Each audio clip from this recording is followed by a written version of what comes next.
Joining me now on the Knicks Film School Podcast.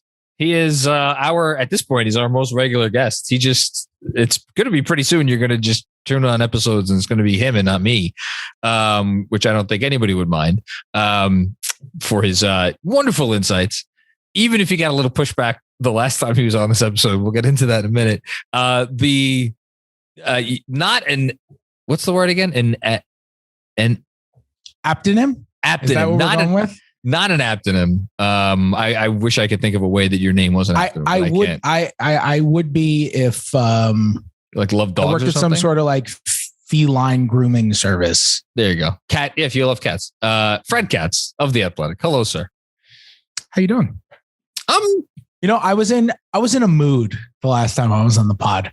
I came on. Do you want to just get right into it? I came on. You ruffled a lot of feathers. You ruffled some feathers. I ruffled feathers. I was having a bad day. Also, like nothing terrible happened. I just kind of woke up on the wrong side of the bed, and then I came on. I was like, I had gears to grind, and I ground gears, and I don't disagree with anything I said, but I should have conveyed my tone in a more measured way.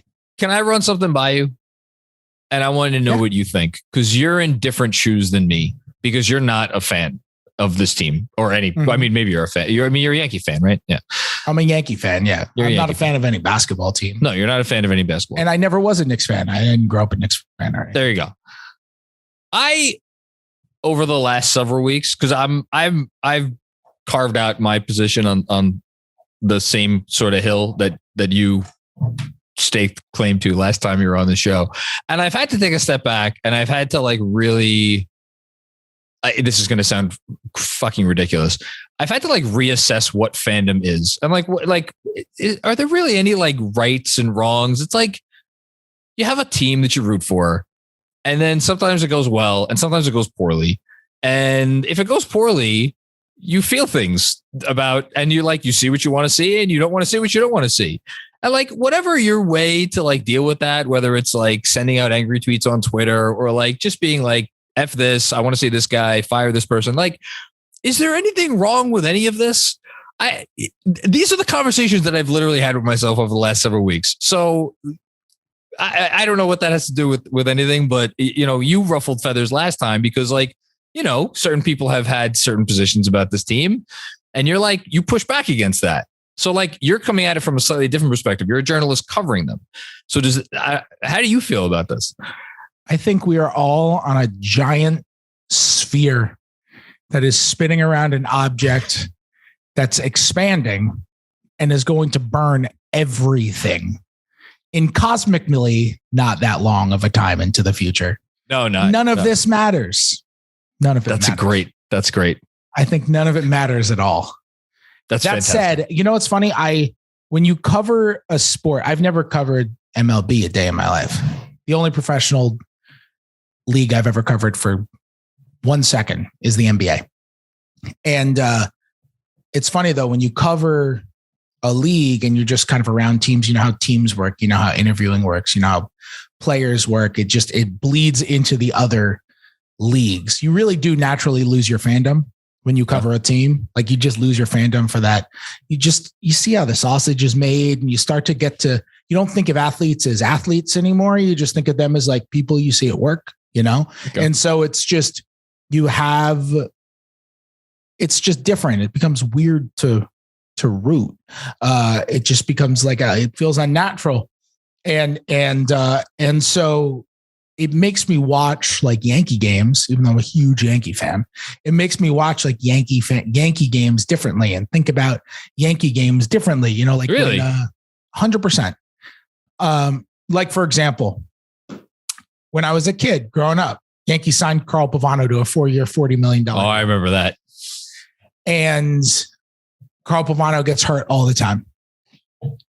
And I, like every other Yankee fan, hated Carl Pavano because he signed this big deal and then he got hurt all the time.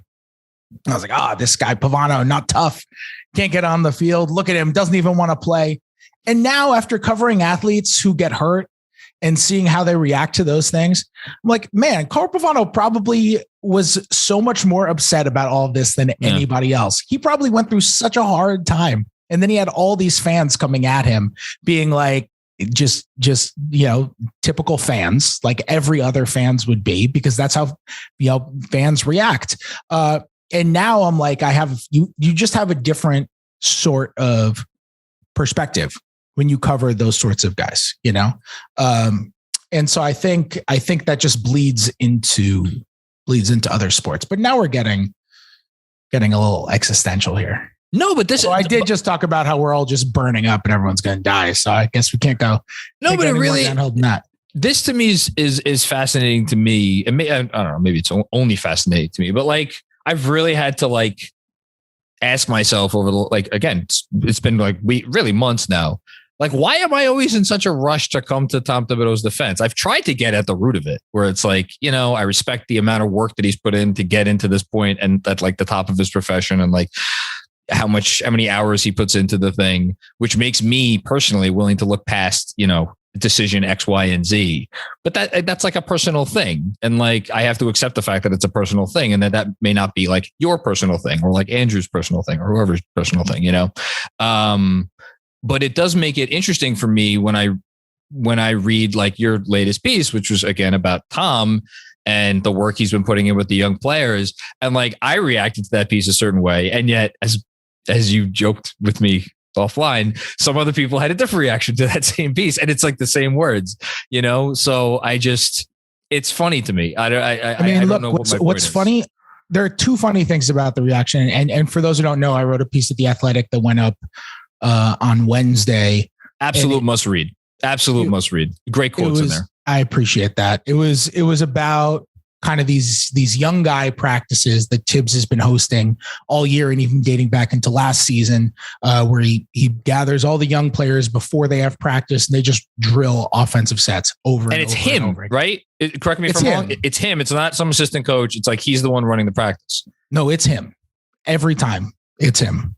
The players made it very clear it is him, because Obi was joking. I had a couple of quotes where Obi and Quick were doing impressions of Tibbs yelling at them, screaming, lock in.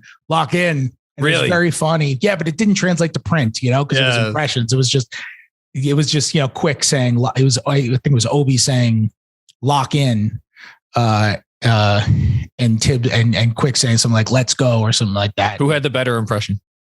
They were both lacking, I would say. Both lacking. Okay. But their comedic timing is quality. It just, that doesn't translate to print. So I had it in an original version of the story and I pulled it.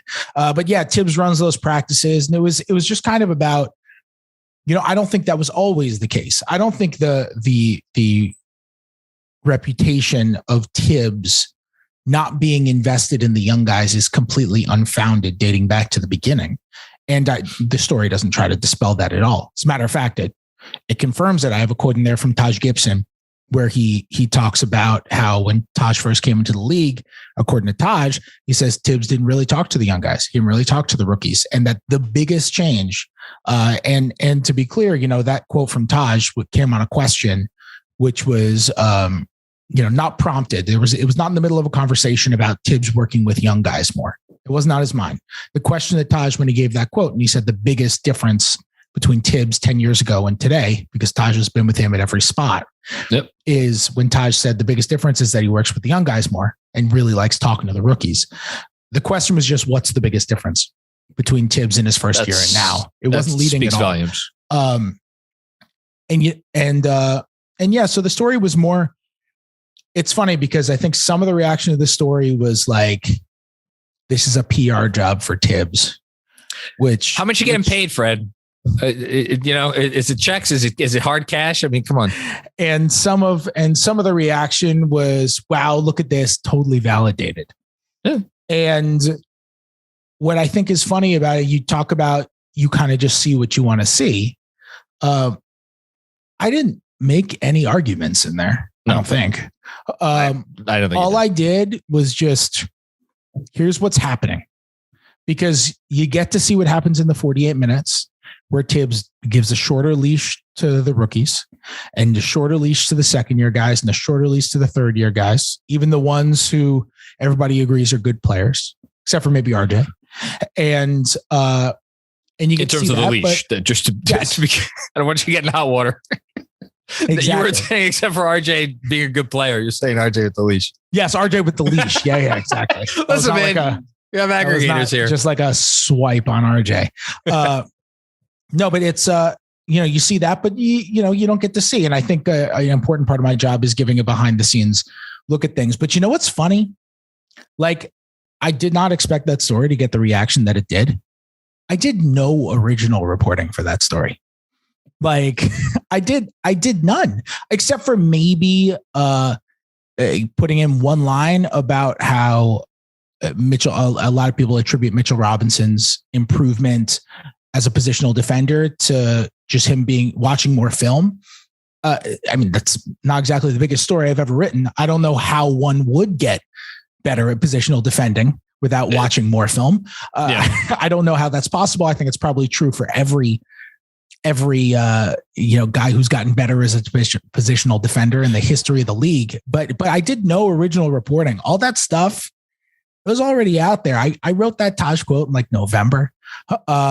The stuff about the quotes and all that. I mean, those were just kind of in scrums and all of that. And, on the Knicks YouTube page and all that kind of stuff. So I just thought it was important to, not important. I just thought it would be give an interesting and maybe a little bit of a different perspective to put all of it in the same place.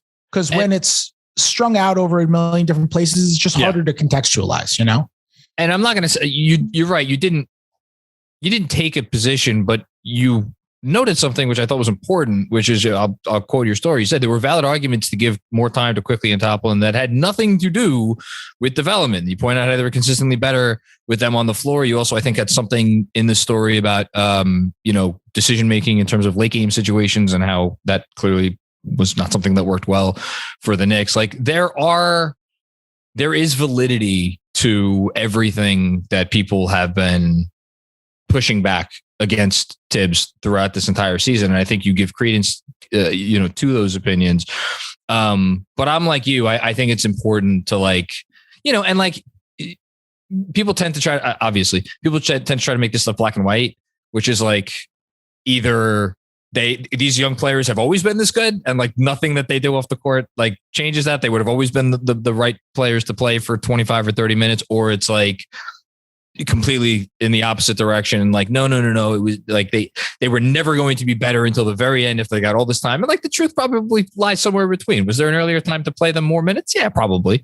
When is that time? I don't know. Do you, let me ask you this. If you could go back and redo this next season, do you think there was a time when Tibbs could have pivoted that would have avoided all this, I use Jeremy's word, Michigas that we've gotten over the last several months? The hoopla? The hoopla. I don't know. I think it's the Knicks. Hoopla is intrinsic in the existence of the Knicks. If there's not hoopla over this, there's hoopla over something else. I mean, I agree with. I will say that, look, I very intentionally did not want this story to be connected. I had a line in there, something where I talk about if there was a purpose to this story, it was to give a new perspective to the existing narrative that Tibbs doesn't care about development. And it was to repurpose the framing of that conversation where we can have a conversation about Tibbs's development strategies and if you agree with them or not, because he believes you develop in practice, you develop in film sessions, you develop away from the games, and you have to earn minutes to be able to get onto the floor. Now, we can talk about if you agree with his definition of earning minutes. We can certainly talk about that. We can talk about if that is the best development strategy. We can talk about if it has to be so mutually exclusive. Why can't you develop in practice and in film sessions and in the games? We can have all of those conversations. All this was meant to do was not dispel anything, just to repurpose the focus, kind of change the framing of the Tibbs conversation. It's not that he doesn't care about the young guys. I think he does care a lot about the young guys. He just has a different perspective on what development is. And I also think it's important to note that pretty much all the young guys had good development seasons. And look, I I'm kind of tired of the debate over how much of that has to do with the player and how much of it has to do with the coach, because it's unprovable. You just don't know. But does it matter? Also, exactly. It's like, I mean, he's not doing anything to stop them from getting better. You know? Yes. Thank you.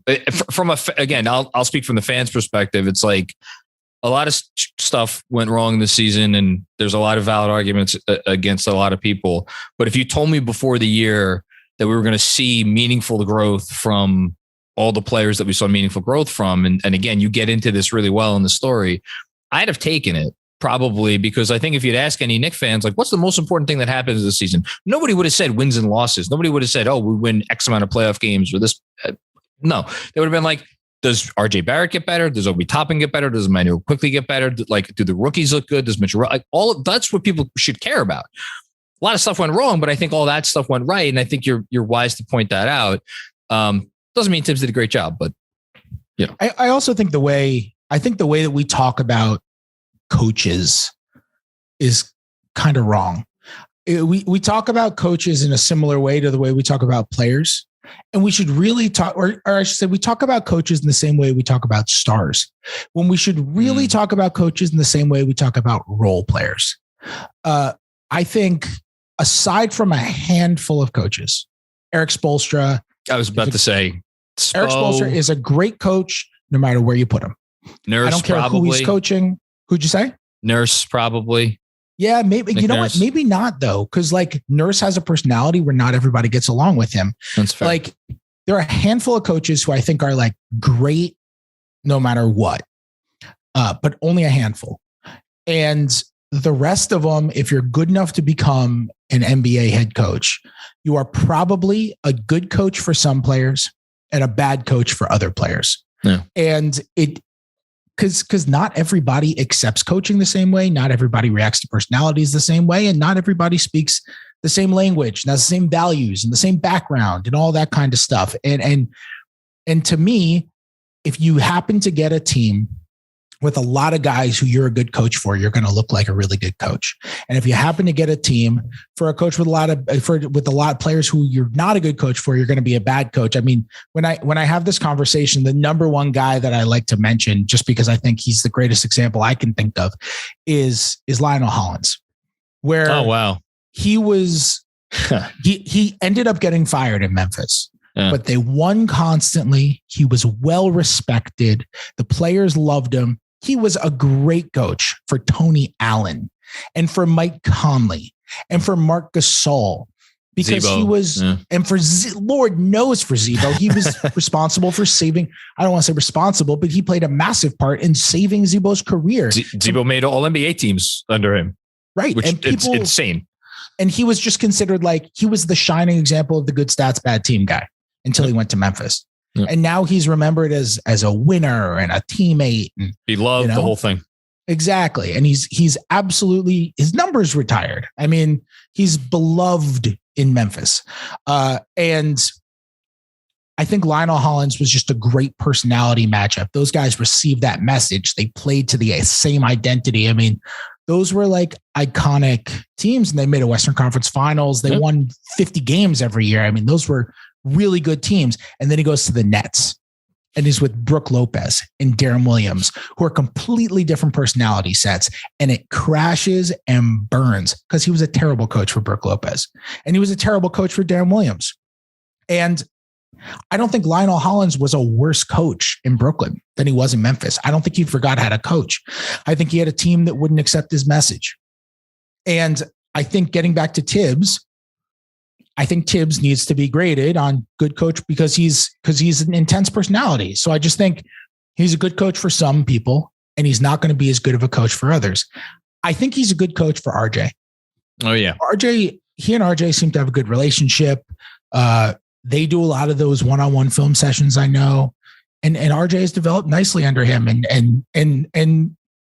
and seems to want to play well for him. I think he's a good coach for Emmanuel Quickly. I was about to say, can we throw Quickly in there? It seems like that's the next guy. Yeah. Quick seems to really respond well to that sort of energy. And from everybody you talk to, both those guys have really, really good work ethics. I used to think that he was a really good coach for Julius Randle. I knew it was coming as soon as you opened your mouth. I I don't know if I think that anymore. But last year, it's so weird. That's one of the weird things. Like I thought last year, but I was also from afar. I wasn't covering the team every day, but you just kind of heard the way that Julius talked about work ethic under Tibbs, and you saw how he responded to that. And he had a go-to line, Fred. It was the line that was on the Woj pod. He said it. It was on the Redick pod.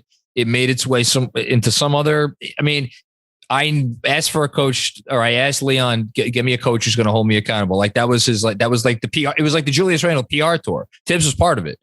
Like, did somebody force him to say that? Players Tribune. Thank you, Andrew, for reminding me about that. Yes. It's all over the place. And then this season, I mean, I know I've heard stuff. I'm sure you've heard stuff too. And I don't know what happened. Yeah. Yeah. I mean, and you look at the way that he also, like, beyond just personality stuff, just like, I think the way they run their offense exacerbates a lot of Randall's bad habits. And I think a lot of the time that's on the player, I think a little bit more than the coach, because they're his habits. But that's a scenario where it's like when their late game offense is constantly, all right, Randall's going to run a brush screen, and then it's going to be an 18-foot post up on the left block. It's like, it's not good offense, and it's accentuating the bad habits of your, most voluminous player. And that is, I don't think that's great coaching for that guy. So, the best coaching for any player maximizes his strengths and minimizes his weaknesses. And I think that kind of puts Julius in a position to not work on his strengths at all. So I don't know if he's a great one for Randall now. But anyway, I mean, the overall point is that, like, a guy can be a good coach for some guys, and a bad coach for other guys, or a great coach for some guys and an okay coach for other guys, and a take it or leave it one for other guys. And it's like, there are levels. Like, you can't just pick a guy up and just judge him in a vacuum for the most part. I think there are some coaches you look at and you're like, that guy is a disaster. And there are some coaches that you look at and it's like, well, that's Greg Popovich. He's pretty good. So that's a good transition, because your piece that you wrote about, you've actually been firing off many pieces of late, but they're about the Grizzlies and Wolves series, which when's game 3 of that? It's tomorrow, right? Friday? Game 3 is tonight.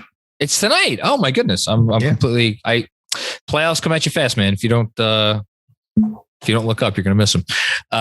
So you've been writing about that, but your previous Knicks piece was about your off-season primer, and you asked a bunch of big questions. And I want to actually go through some of those questions today. And you think you're a good journalist, man. You just ask the questions. I want you to answer the questions. That's all right. Let's answer some. I don't even remember what I asked. I have them. I write my own stories. I don't read them. So that's like me with podcasts. Yeah. Andrew, cover your ears. I don't remember the last time I listened to one of my own podcasts. Yeah. Players. I always wonder, like, if player, like an NBA player watching game film of a game that he played badly is like listening back to your own podcast.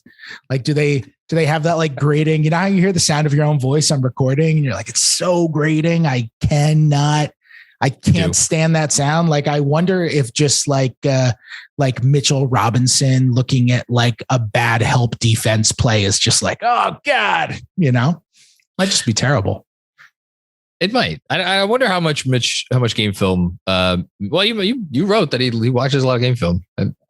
We'll see if he continues that habit in a Knicks uniform next year. We'll get to that question in a bit. But first, so you asked, the way you phrased the Julius Randle question, because he's obviously, if not the biggest question about this offseason, he's up there. The way you phrased your question is, can Julius Randle recover the magic? And I like the way you put it, because last season, not this Tibbs inspired. I was just thinking about Tibbs always saying the magic is in the work. Magic is in the work. Yeah. I was like, let's see if he can recover the magic. So to me, and this is not news, but like you were just talking about the late game offense and who gets the blame for that. I just, again, this is my bias. I tend to think Tibbs, smart guy. He knows this is not the best offense. There must be a reason they're going to it. And I think it has my assumption is a lot to do with like Randall he's the guy. He wants the ball in those situations, and Tibbs is basically catering to his best player to try to keep him happy. That was my assumption. Could be completely off base. Do you think with Julius Randle, like moving on to next season, like does recovering the Magic to you mean like above the neck more or below the neck? Because I'm not honestly even sure which it is. And do you think he will recover any modicum of Magic?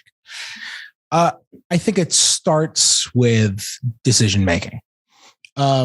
Also, I don't think we need to look at the late game offense was so binary. Like, is it Randall wants to play that way or Tibbs wants or Tibbs wants to play that way? Like, I think the offense gets a little too rudimentary down the stretch. And it's not just that they kind of play a 2-man game that gets the ball to Randall. Like, okay, like today's hot topic is that the Nets run an unimaginative offense, right? And it's just kind of my turn, your turn with KD and Kyrie. And last night in the Boston game, it's like Boston is playing this ridiculously physical defense against Brooklyn, and Brooklyn really doesn't make any changes to what they're doing from game one. And they play a rim diving center, which clogs the middle, and they kind of have some other non-shooters, and it's just kind of KD and Kyrie going one-on-one. And the greater issue isn't that it's KD and Kyrie going one-on-one. The greater issue is that they don't really have weak side movement. They don't really have very much screening. Like, the issue is not necessarily that Julius Randle gets the ball at 18 feet. It's how Julius Randle is moving when he gets the ball at 18 feet and how the momentum of the floor is going. Like there isn't really. Exactly. You don't really have that weak side moving. You don't really have that cutting. It's like, there were moments this year where, like, RJ, for example, was way more aggressive, seeking out switches and attacking weaker defenders. Mm-hmm. And I don't think that's something that he is great at yet, because I think he's good at recognizing when he has a mismatch, but I don't think he's good at recognizing yet what he should do against that mismatch and which mismatches are best for him. I like him when he seeks out like Trae Young when they play the Hawks. I think that works. I would agree.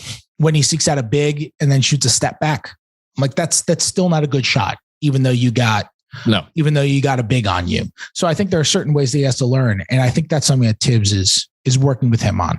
And I think Tibbs is very much in agreement on that. But there are certain times where, for example, they played Atlanta this year and they're trying to get, Trae Young is guarding Alec Burks. And so Burks every play is kind of screening for RJ, because they're trying to get a switch. And Burks is not really a screener because he's a 6'5" wing, or in this case, a point guard, I guess.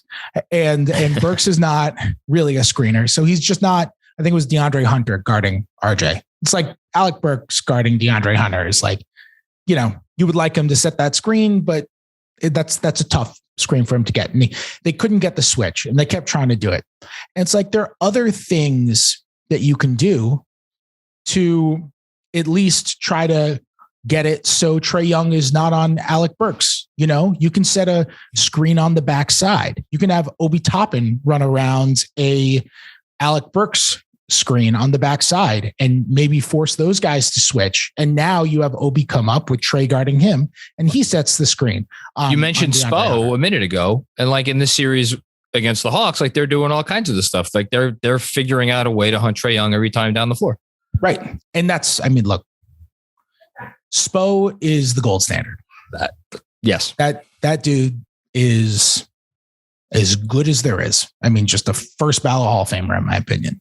Best coach in the league today, as far as I'm concerned. Yeah, very well might be. Certainly, there might be some other guys we put in the same level. I would not say anybody is actively better than him. He's unbelievable. He's just, everything that he does is like, man, that guy's amazing. Ty Lue, I kind of feel similar. Ty Lue's good. Yeah. Where I'm like, what a great X's and O's coach. Basically every decision he makes, I'm like, wow, that is really smart. Like the way they defended Towns in that first playing game. When Towns went 3 for 10. Yeah. Yeah. And, in series adjustments he makes, that kind of stuff. It's like that guy's creative and all of that. I think it's so funny to think about that Ty Lue and Tibbs were on the same assistant staff. Because they're so different. Yeah, they're so different in terms of kind of their like spontaneity as coaches. Yeah. Tibbs is very much, this is what we do, and this is what I believe, and that's what we do. And Ty will try anything. Yeah. Ty Lue is like, we're going to go big for 2 minutes, and then we're going to play a 5-2 guy at center for the next 4 minutes. And then we're going to just start throwing lube on the floor to make everybody slip and see if we get caught. But that rigidity from Tibbs is a benefit when you're talking about some things, like when the Knicks, like they rarely will you see a Knicks game where it looks like they don't know what they're doing on defense. They always know, like, if I'm not saying they always play great defense, but they always know what they're doing. And I think that is a testament to his inflexibility when it comes to that. But what you're talking about, end of game offense, and it's particularly bad on a team with, I mean, I don't know how else to say it. One of, like, if you're talking about top level NBA individual offensive talents, how many teams don't have a player like better than like the best guy on the Knicks? Whether you thought it was Randall this year or RJ this year, like how many teams' best guy is worse than those guys? It's a short list, yeah. And like that. So that's a problem. Yeah. And getting back to your original question, by the way, is it above the head or below the head with Randall? The reason that I said it's more in the decision making, and I've written about how much his shooting fell off this year. I mean, he better be thanking the basketball gods for Jalen Suggs' existence, because if it weren't for Jalen Suggs, Julius Randle would have been basically the worst jump shooter in the league of anyone who took jump shots this year. Can I give you a quick stat that I looked up? Sure. Do you know when is the last time? Let me see if I still have this on my phone. Andrew, you may have to edit. No, I still got it. The last time that someone who was at least his height, 6'8", so that's how tall Julius Randle is, took at least 1,200 field goal attempts and had an effective field goal percentage below 46. So he did it this year. You want to take a guess at how many years it's been since last time somebody that big took that many shots and shot that poorly? I actually would have guessed it would have just been like a modern day guy. It's a modern. I mean, it's within the last 10 years. I'll say that. It's probably some like stretch five who just had a horrible season shooting threes. It's probably like Byron Mullins.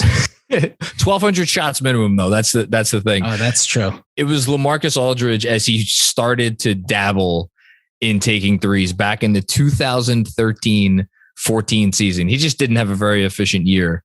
Before that same year, Josh Smith, there's a name for you. Before that, Rudy Gay. And then before that, you have to go back to Kevin Durant as a rookie, 2007-2008 season. So he literally did something that we just don't see anymore, which is just it's astounding. But anyway, continue. I cut you off.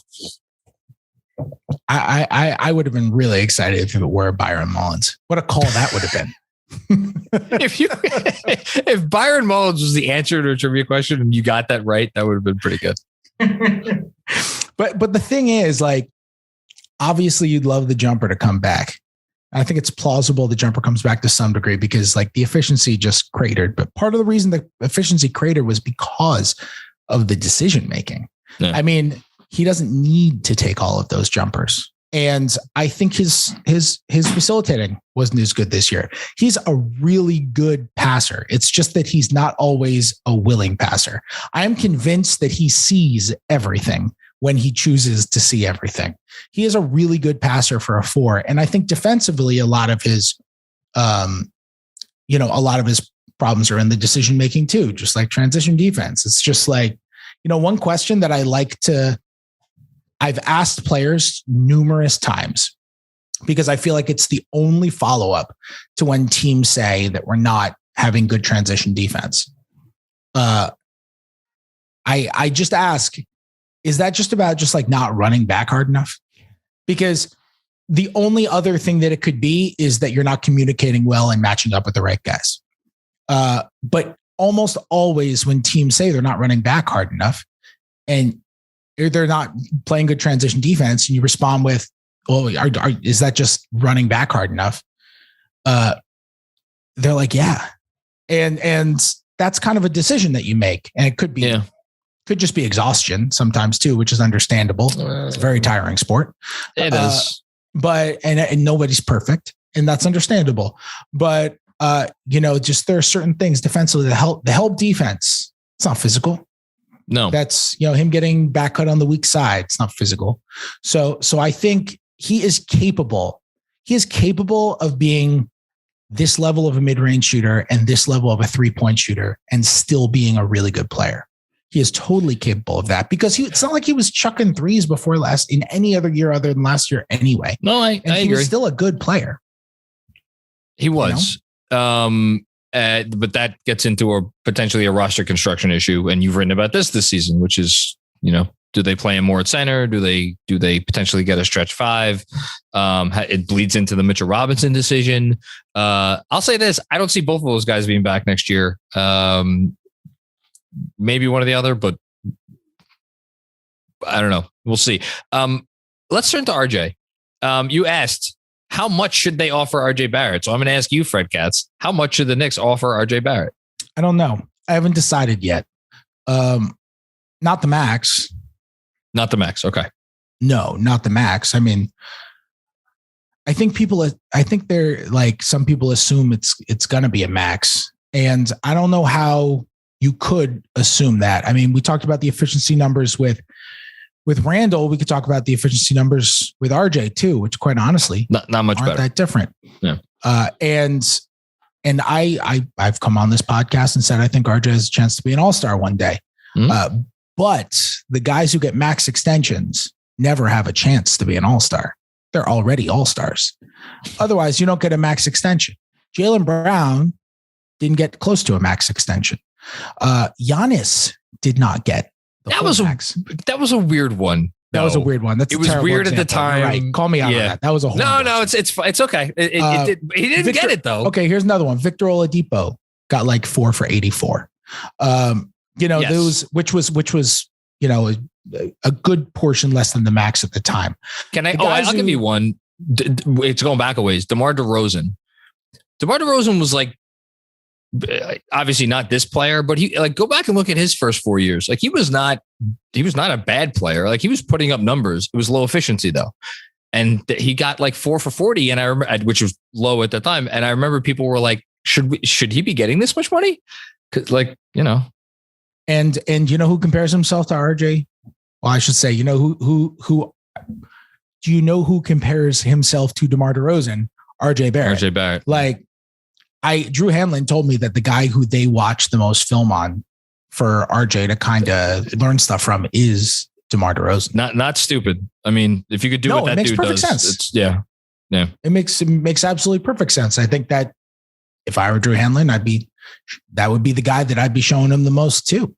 But with RJ, it's like, you don't just come in and offer the max. Like if RJ says, if it's not the max, I'm not signing. It's not like you're at risk at losing him. He's restricted the next year. If he comes out, if he comes in and says, I'm only signing for the max, and the Knicks say, and I'm the Knicks, what I say to him is, great, come out, prove you're a max player this year, and you'll get the max in the summer. And if you don't prove you're a max player and you come out and you sign an offer sheet with somebody else, or you get an offer from somebody else, we can match it and bring you back. They don't want to go down that road. You just almost never see guys sign for the max unless they are just like definitive, no debate about it. It's Luka Doncic. You don't see it because what's the incentive for the team? It's like if you're going to sign an extension, it's because there's the compromise. The player gets the long-term security, knowing he's entering the year saying like, you know what? I don't have to worry about my free agency. I don't have to worry about, am I going to get paid? I don't have to worry about what happens if I get a serious injury. I've got my money locked in, and the team gets the player for a little bit less than maybe whatever they believe he could have gotten on the open market. I mean, that is the compromise signed in an extension. And I don't think the open market for him right now is a max anyway. I mean, his max, we should talk about his max, by the way. His max is $184 million. I was about to say, 5 years. $36 million a year on an average annual salary. Can I give you my prediction? I think if I was them, I would start 5 for 125, the John Collins contract. And they're going to ask for the max. And then you basically split the difference. And he ends up signing for 5 for 150 with some incentives, like they did with Julius Randle. They did the 10% incentives. I would do something like, I don't know if they max out the 10%, and that's how you get to the 150. I think could you see them ending up there? Or do you think that I'm still a little bit too high? I'm not sure. Quite honestly, I haven't had a ton of conversations about this yet. So I'm going to write a story about this exact topic, either for next week or the following week.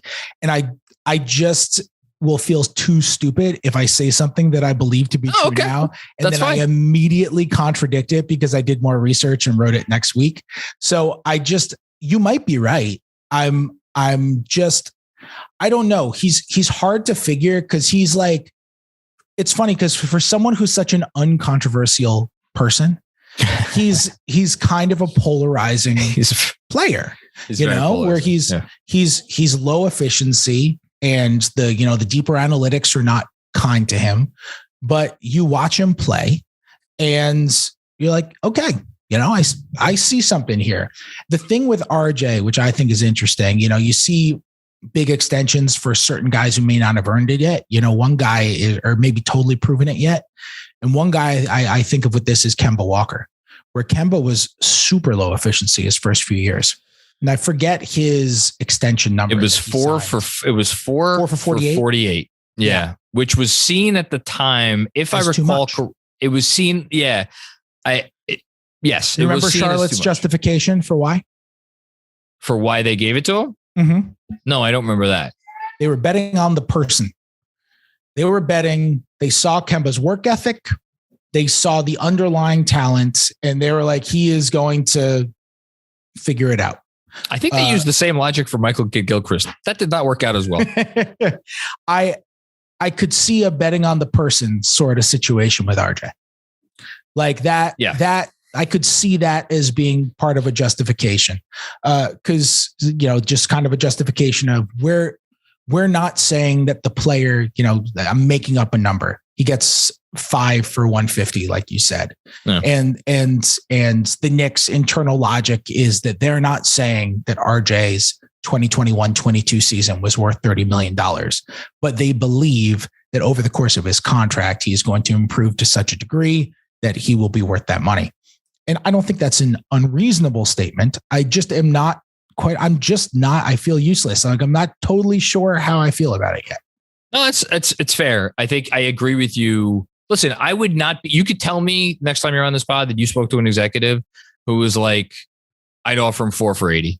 I'd offer him the LaMelo Ball contract. That's why I want to talk to people about it, because there are certain people who are going to be like, I would make him a terrible offer because I don't think he's worthwhile with that sort of money.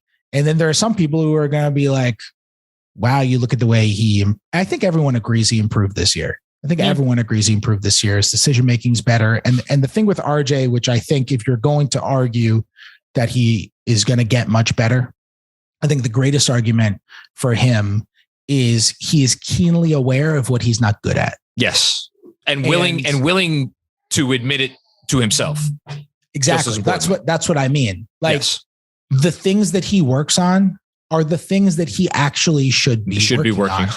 And the way that he is catering his game is not because of ego. It's actually because of lack of ego. It's because he's saying, you know what? I'm just not knocking down jump shots the way that I should be, but I'm really strong. Maybe I should just use my strength and try to get to the basket a lot. And maybe if I just did that all the time, that would be a lot better. And then he did it, and he's right. That is the way that he can be his best. At least if he's, going to be this sort of skill set of player, and he's got to get better around the rim. He's, I think he's got to become a better passer. And I think his defense is moving along okay. And the jump shot, it goes in and out. The defense, once he started taking on the bigger usage, there were some games there where we don't have to revisit that tape. No, 100%. But he was having games where he was taking 25 shots. Like, yeah. And really like, that's a hard. normal thing though in the NBA. Like most guys who take 25 shots, like, go look at the defense Kyrie Irving and Kevin Durant have been playing recently. It's not great. And Kevin Durant is someone who's capable of playing fantastic defense. And he's also somebody who nobody in their right mind would ever accuse of not playing at 100%. So, yes. So, yeah, I mean, he's a great example of that. Over the last 20 years, there's only been one guy under the age of 22 years old who put up RJ's stat line, 20 points, 5 rebounds, 3 assists, who did not wind up signing a max contract. You want to care to guess who it is? Former Rookie of the Year winner. Put it up in the year before getting an extension? No, he put it up in his rookie year. And then Tyreek Evans. There you go. Yeah. Mm-hmm. Yeah, it's an easy one. Gotta know who I'm talking to here. Not that it's been a long list. It's LeBron, Blake, Luka, Tatum. Actually, no, sorry. One guy, two guys on here haven't gotten maxes yet. Although one is LaMelo Ball. I'm assuming his will be coming, and the other is Zion Williamson, which is a perfect transition because you asked in your article. I'm going to go back. We're going to continue with the questions. How do they know, meaning the Knicks, if it's time to trade for a star? Now, you mentioned Donovan Mitchell here by name, just because you weren't reporting anything, but you were just throwing it in there as an example. Is this up to the Knicks, or is it going to be a situation that presents itself and it's like, well, I guess it's our time. We have to do it. I think the Knicks have been structuring themselves so that they can aggressively pursue the star that they want. You think? When that guy becomes available. So I think it's more the latter. But like,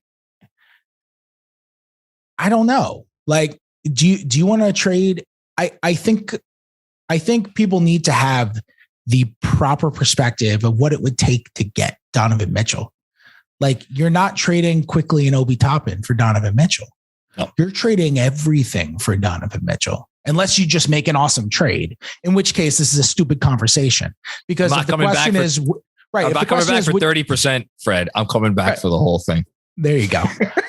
If the question is repurposed to, should they make an awesome trade for Donovan Mitchell, then yes, of course they should make an awesome trade for Donovan Mitchell. Yeah. But if we're talking about what I assume Donovan Mitchell would cost, or what Damian Lillard would cost, or what, the next big star who wants out would cost. Can we say Zion? You're not going to say, you're not even going to say his name? I have no idea what's going on with Zion. No one has any idea what's going on with Zion. We recorded a Patreon podcast earlier in which we ranked the top 24 players under 25 years old. And we both were just shaking our heads. Like, what do you do with this player who, like, is he going to play basketball at some point? Yeah. I don't know. It's just like, you have no idea. I just have no, I just, in this age where everyone's got to have a take. You don't have a Zion take? How dare you? I have no clue what to make of him. Like, he was unbelievable last year. I think that is one thing that like we kind of forget. Like, he's not a bust.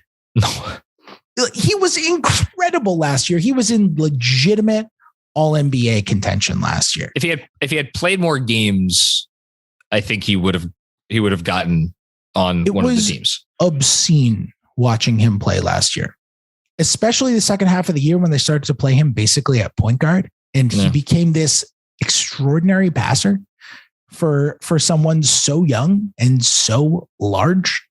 Yes, and it was obscene 12 months ago when we saw that.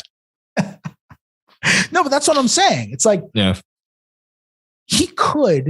we all just could be drama queens. He could just be out for the year. And then he could just come back next year.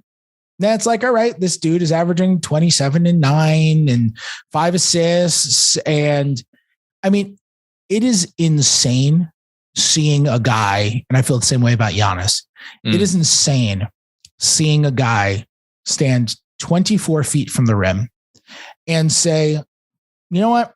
I think I'm going to go there. Like, see that spot? right there. See that little piece of dust next to the block? I'm going to go there. Like my right foot is going to be on that piece of dust. Yeah. And then he just goes there. There are 5 giant world-class athletes doing everything they possibly can to make sure he doesn't go to that little speck of dust.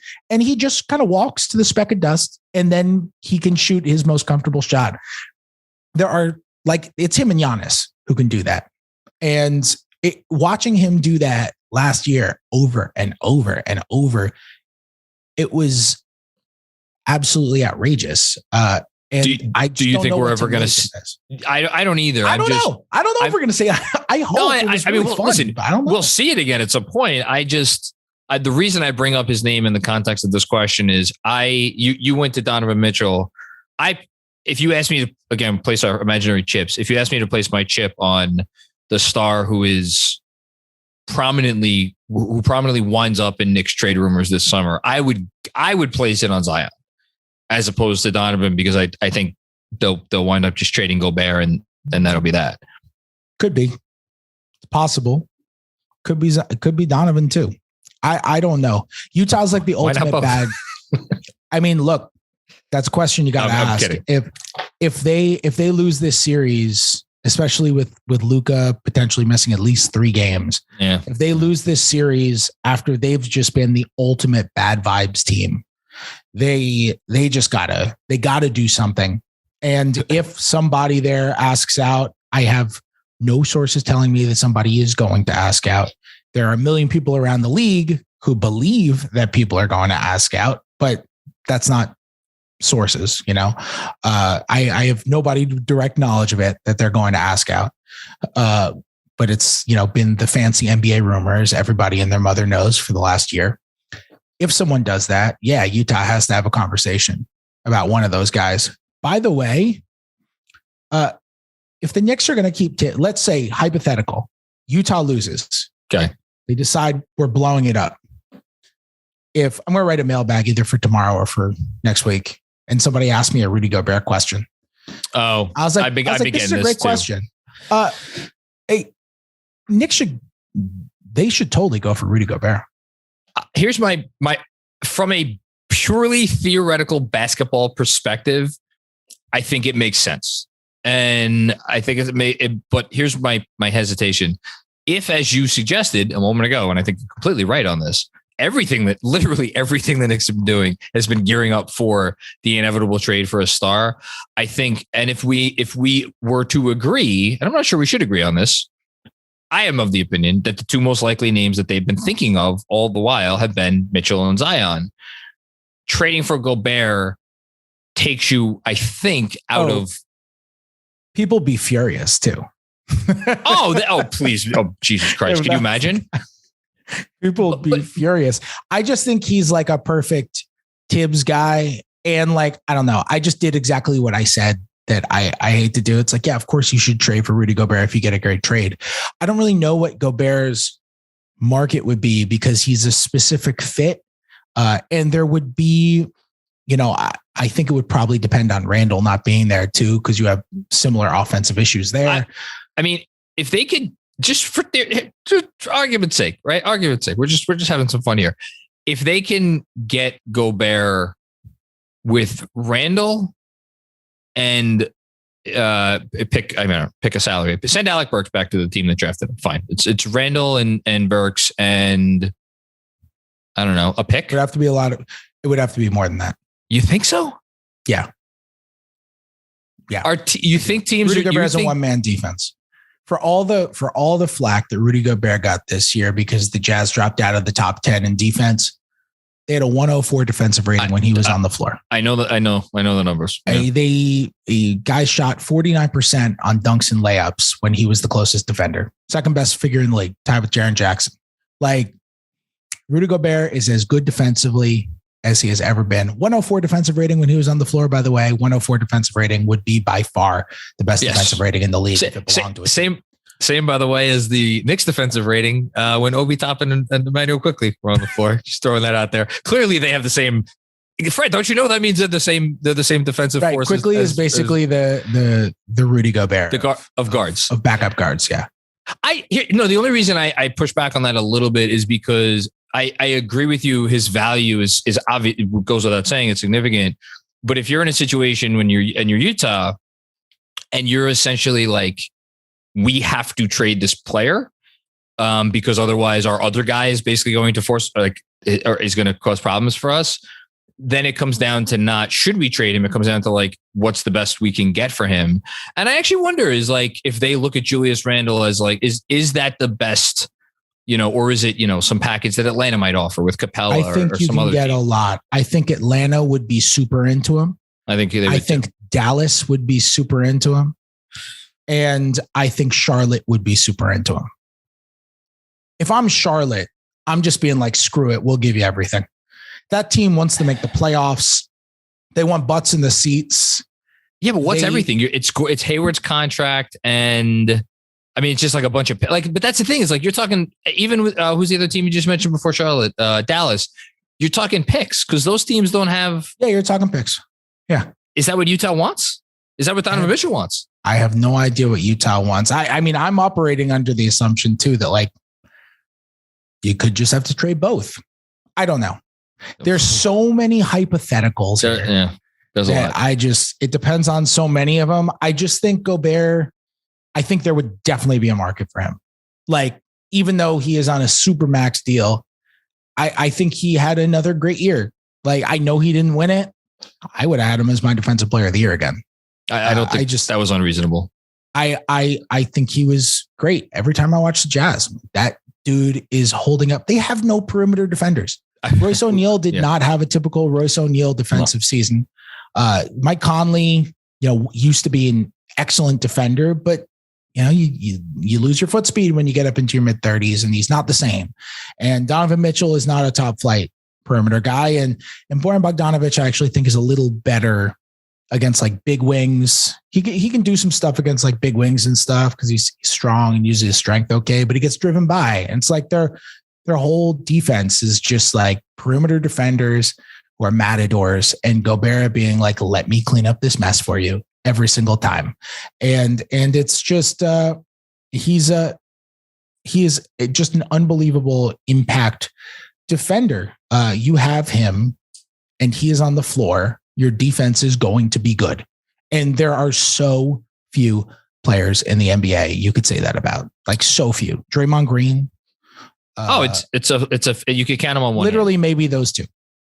Yeah, I think Jackson's getting there. Fouls too much. That's the problem. He does foul a lot. Only averaged 20. We talked about this earlier. Only averaged 27 minutes a game this year because of the foul issue.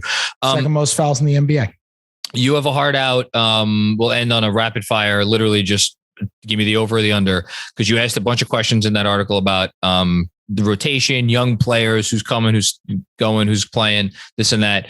If I gave you an over/under of 5.5 in terms of players on rookie contracts in the opening 10-man rotation to start next year, you taking the over or the under? Currently on rookie contracts? Currently on rookie. So we're not counting Mitch in this discussion, but we're not counting Mitch. Yeah, we're not counting Mitch. Okay. RJ? Quickly. Yeah. Grimes. Yeah. Obi. Who else we doing? Other candidates would be this year's rookie who has not yet been drafted. I'm throwing in Sims in this conversation. I'm throwing in Reddish and then Deuce McBride. All right, Reddish. I'll say. So that you're up to 5.5 5.5 is a really good line. This is not my first rodeo, Fred. You guys are good. That's a really good line. I'm right at it. I'm gonna go under because I'm gonna go with 5. Wow, poor Jericho Sims. What did Sims do? No. I think Sims will be there. I'm accounting for the fact that they might make a trade and they might have to include one of those young guys. So I think if any of those 6 guys are there, I think they'll be there. It's just unpredictable stuff happens. But you're going under. Yeah, I'm going to go under. I'm going to go under, but that's a really good line. That's stuff. I think if all those guys are back, then I think they'll all be in there. Okay. Yeah. You have to go cover a press conference. Tell the folks at home where they can find you. Find me on Twitter at Fred Katz. Read The Athletic. Yeah, that's about it. You're the best. I will remind folks at the top of the show where they can find you. Go enjoy covering the press conference. We will talk to you soon, my friend. Thanks for having me. You're the man, dude. Thanks. Thank you, guys.